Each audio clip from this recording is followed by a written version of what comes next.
again, everybody, and welcome back to SFF180. Thomas here, your host as always, and this is my January 2022 final wrap-up. I know we're more than 10 days into February, so I'm running a little bit late with this.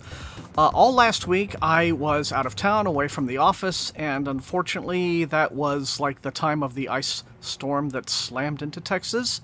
And so I ended up having to spend a few extra days down in ATX, down in Austin, because, yeah, there's no way I'm driving in that insanity. So I used the time to get a little more reading done, but what that meant was I was not back in my office making videos.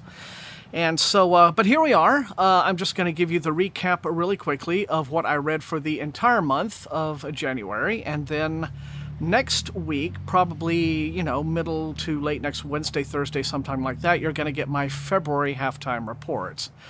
So, how did January turn out for me? Well, it wasn't one of these big impressive months that you see from a lot of booktubers, like, I read 18 books, and it's like, no.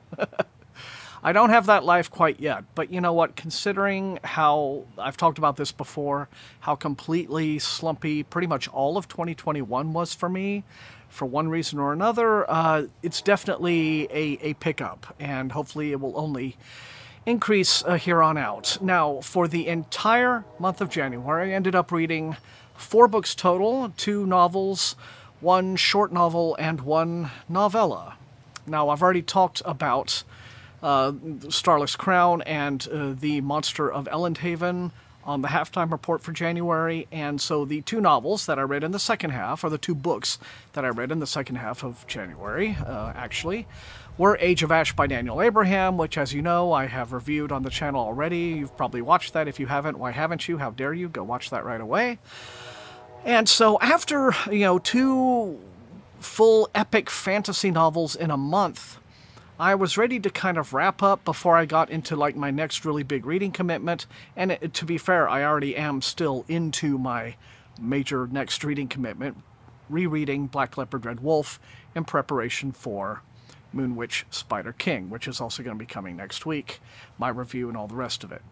But, that notwithstanding, I needed to end the month with something that was just completely, like, brains optional, right?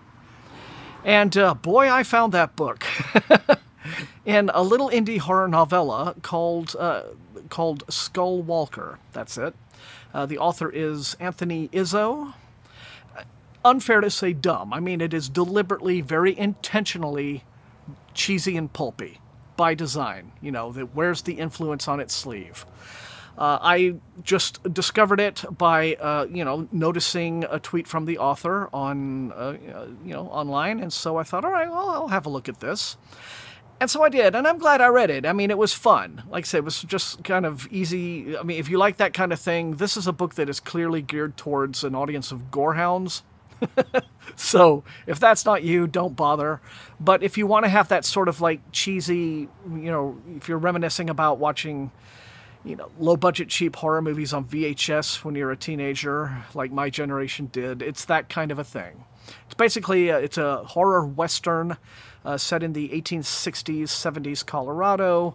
You have 3 brothers who are a gang of bandits. One of them is undead. You have a sheriff, as well as a couple of young women who were orphans as children, pursuing them. So that was exactly the kind of cheese that I was in the mood for after, you know, coming off of a couple of very serious novels.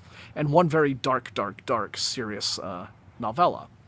So, that was it for my month of January. 4 books total, 2 of which were novels, 1 novella, 1 short novel, for a total of 1,253 pages read in the month. Now that, again, like I say, I know that's not very impressive. Wasn't even really impressive for the month, considering that over 900 of those 1,253 pages I read in the first half of January, so the second half, a little bit less reading time I was able to devote. But I'm going to be picking that up here for February, so that's it. Now, also about Skullwalker, if you want to know more about it, because it's not like me to just get on, I know, like YouTube and just sort of casually chat about a book without giving a detailed review, because you know my style.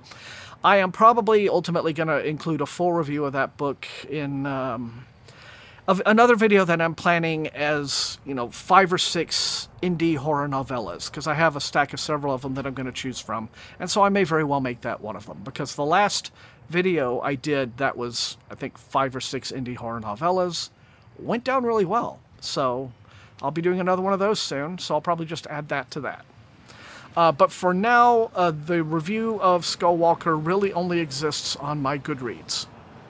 That's where it is. Link to my Goodreads is in the description below, etc., etc. So, I am out here in a beautiful sunny day on my front porch because, again, after last week and the ice storms, all this week weather-wise, just has been an utter gift, so I'm enjoying it while it lasts. And other than that, yeah, so is that guy speeding down my street. I guess he's enjoying it too. Okay. But otherwise, okay, mailbag coming up is going to be the first really decent-sized big mailbag of the year. I have a really nice stack of physicals for a change, now that we're really kind of easing into the year, so hopefully you'll keep an eye out for that one. I know the mailbags have not been, as popular amongst you as they have been in the past. The mailbags are definitely dropping in popularity, but if you're in the mood to check one out, by all means, you'll want to check this one out for sure. Anything else in my rambling state? No, I think that's pretty much it. So thank you so much for watching, as always. And until I see you next time, stay safe and healthy, and happy reading.